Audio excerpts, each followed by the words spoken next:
पड़ा हवे सम्मोहिन, सम्मोहिन जीवो न जान दी गुणम बा दोषम बा। इतना गरिष्ठ खाओगे शक्ति बनेगी, अब्रह्म भाव आएगा। इसलिए जिनवाणी कहती है गरिष्ठ खाओ मत, इष्ट खाओ मत, शरीर का श्रृंगार करो मत, और विस्मरण मेरे मित्र पूर्ण विस्मरण करो मत, और कुसंगति में जाओ मत, तो आपका शील बच जाएगा। हड़ुआ पूरी लवड़ी रबड़ी रबड़ी मेवा खाओगे तो बेटा फिर कहाँ बच पाओगे। यानी इसलिए यहां पर कहा है आहार संज्ञा, भय संज्ञा, मैथुन से परिग्रह संज्ञा। बोलिए गाता यानी ओहो, अध्ययन किया तो सुनाइए। फिर क्या पंडित राजकुमार जी से पूछना पड़ेगा, आपसे नहीं पूछू तो। हे मित्र, वस्तु के देखने से, योग जाने से और लोभ कसाय परिग्रह संज्ञा के उदीर्ण से जीव को वस्तु संग्रह की इच्छा होती है, और जितनी इच्छा संग्रह की करोगे विश्वास रखो उतनी जल्दी आराम से नरक की गलियों में प्रवेश हो जाएगा, बिलों में। इसलिए चुल्लक जी, सुसागर जी जिन गलियों से निकल आए हैं उन गलियों में चित्त जाए ना, तो हमको नरकों के बिलों में प्रवेश नहीं करना पड़ेगा। जिन गलियों से देह से निकल के आ गए और मन उन्हीं गलियों में घूमे, तो नरक गति से कोई बचा नहीं पाएगा। तन धर्म के साथ साथ चित्त का धर्म नहीं संभाल पाए तो मित्र निर्मल भैया कोई दुर्गति से बचा नहीं पाएगा। यहाँ मूल बिंदु क्या चल रहा है, हमने मनोज भैया आसाम, हमने भगवान के लिए क्या किया, दर्पण बनाया। मात्र भगवान को हमने क्या बना के रखा, दर्पण। अब दर्पण राजू इधर देखो मेरी तरफ, एक ये दर्पण है, दर्पण समझते ना, ऐना, कांच, शीशा, ठीक है ना, दर्पण है। यहां पर वो जिनवाणी वाले भाई ने एक जगह एक घट में आग लगा दी, तो घट में आग लगाई, इस दर्पण में झलकेगी कि नहीं। और राहुल ने एक बाल्टी पानी रख दिया वहां पर, वो इसमें आएगा कि नहीं आएगा। वकील साहब अनिल कासलीवाल ने वहां पर मोती की माला टांग दी उसी स्थान पर, वो आएगी कि नहीं आएगी। श्रेष्ठ टीकमगढ़ बिजली ने वहां पर एक लाइट लगा दी, तो वो लाइट का लट्टू आएगा कि नहीं आएगा मालूम। और मिर्ची गया, उसने मिर्ची टांग दी नींबू के साथ, पूरे नजर उतर जाए, और उतरे ना उतरे, लेकिन राग तो एक नई बात तो छेड़ी दी उसने। मित्र, अब प्रश्न यह है, दर्पण मिर्ची से चिरपरा हो रहा है। एक एक जल्दी बोलिए, मिर्ची से चिरपरा हो रहा दर्पण, नींबू से खट्टा हो रहा दर्पण, रत्नों से सुवासित हो रहा है दर्पण, चमक रहा है दर्पण। मित्र, पानी से गीला हो रहा दर्पण, अग्नि से जल रहा दर्पण, बराबर बराबर बराबर। ज्ञानी, जैसे दर्पण में अग्नि, पानी, नींबू, मिर्च सब झलक रहे हैं, लेकिन असर कुछ भी नहीं पड़ रहा है, ऐसे ही भगवान के ज्ञान में सारा विश्व झलकता है, पर भगवान पर असर कुछ भी नहीं पड़ता है।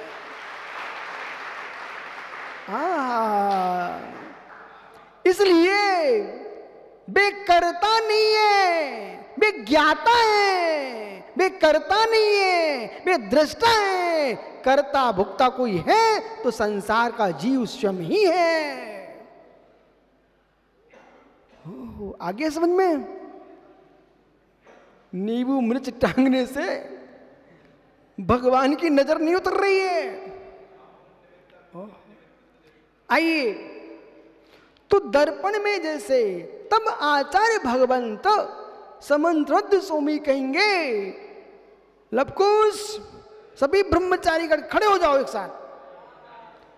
तब समंत्रित स्वामी क्या कहेंगे? नमः श्री वर्धमानाय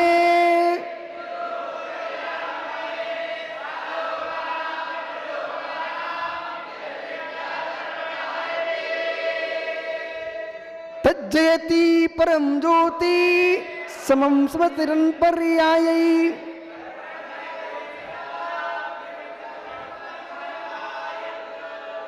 बहुत बढ़िया, विराजो। अनिल भैया, इन ज्ञानियों को देख करके मालूम है सागर वाले क्या सोच रहे हैं? महाराज हम तो यही सोच रहे थे, ऐसे ही बैठे ये लोग। अनिल भैया 2 श्लोक सुनाए, एक रत्नकांड से आपका आचार्य सुनाया है, एक पुरुषार्थ उपाय का, दोनों मंगलाचरण है। पर दोनों आचार्य क्या कह रहे हैं? यदि विद्या दर्पणायते, जैसे दर्पण में वस्तु झलकती है, दर्पण दर्पण रहता है, ऐसे केवल में वस्तु झलकती है, वस्तु वस्तु रहती है। और तज्जयति परम ज्योति समम समस्ते रंत पर्यायी, वो परम ज्योति केवल ज्ञान ज्योति है। अब ज्योति का अर्थ मिर्ची ने क्या लगा लिया निर्मल भाई ने? ज्योति, दीपक ज्योति, दीपक ज्योति। यहाँ दीपक ज्योति का अर्थ नहीं है, न तुम्हारी पत्नी का नाम ज्योति उसका भी अर्थ नहीं है। यहाँ ज्योति का मतलब केवल ज्ञान ज्योति। नहीं तो भाई घर में ज्योति की आरती उतारने लग जाओ, बोले मेरी देवी का नाम ले रहे थे गुरुजी, ज्योति तेरी जय हो। न दीपक की यहाँ जय कर रहे हैं, न ज्योति किसी स्त्री का नाम की जय कर रहे हैं। यहाँ पर तो केवल ज्ञान ज्योति, वही है अखंड ज्योति।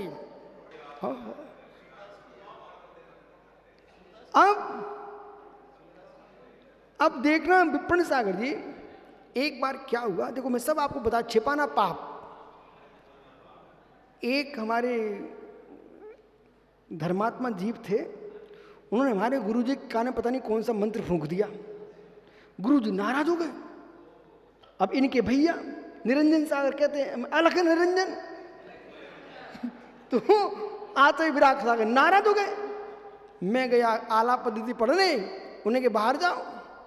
उनकी बाप रे, ये पत्थर कहाँ से गिर गया मेरे ऊपर, इतना विशुद्ध सार कहाँ झेल पाते, मैं तो टप टप आंसू टपकने लग गए। वो लेकिन नहीं बैठोगे मालूम लवकुश, कोई बात नहीं गुरुजी, जो आज्ञा। सो उनके कमरे के बाहर खिड़की थी, मुझे तो पढ़ना था, तो वे पढ़ा रहे थे दूसरे गुरु भाइयों को, मैं खिड़की के नीचे बैठ गया। वो आला पद्धति 15 दिन तक ऐसे ही पढ़ता रहा बेटा। बाद में जब गुरु जी खुश हो गए, उनने बुलाया, बोले आला पद्धति नहीं ये है गुरुजी। बोले कहाँ पढ़ा? हमने कि आपने तो भगा दो तो, लेकिन हम भगे जब मालूम उपद्रव कुछ नहीं था, उपद्रव इतना था मैं बता देता हूं, तुम लोग शंका में आ जाओगे।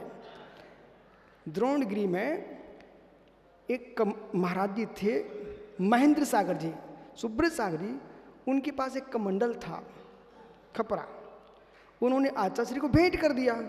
और ये आर का विशाश्री उसमें उमा भारती थी।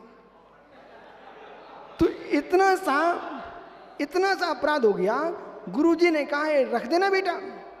अब भैया मायाचारियों को तो मैं जानता नहीं हूं, हमने कमरे में जाकर एक अलमारी में रख दिया और एक महात्मा जी गए, उस कमंडल को उठाकर उन्हें छुपा दिया। छुपाने के बाद ये प्रदर्शित किया कि विशुद्ध सागर ने कमंडल घुमा दिया। अब घुमा दिया, अब मेरी आंखों में आंसू भैया। अब इनके पिताजी आए, नरेंद्र इनके पिताजी आए, सुबह दूर से देख रहे, बोले महाराज जी रो क्यों रहे हैं? हमने भैया क्या बताएं, कमंडल आचार्य ने दिया था, वो कोई उठा ले गया, अब मैं कहां से लेके दूं? अब इतना हुआ गुरुजी ने क्लास से भगा दिया। 15 दिन बाद वो कमंडल जहां था वहीं पहुंच गया। हमने महाराज जी गुरुजी अब तो कोई देवता ले गया था, उसने हमें आंसू डरवा दिए, अब रख के चला गया।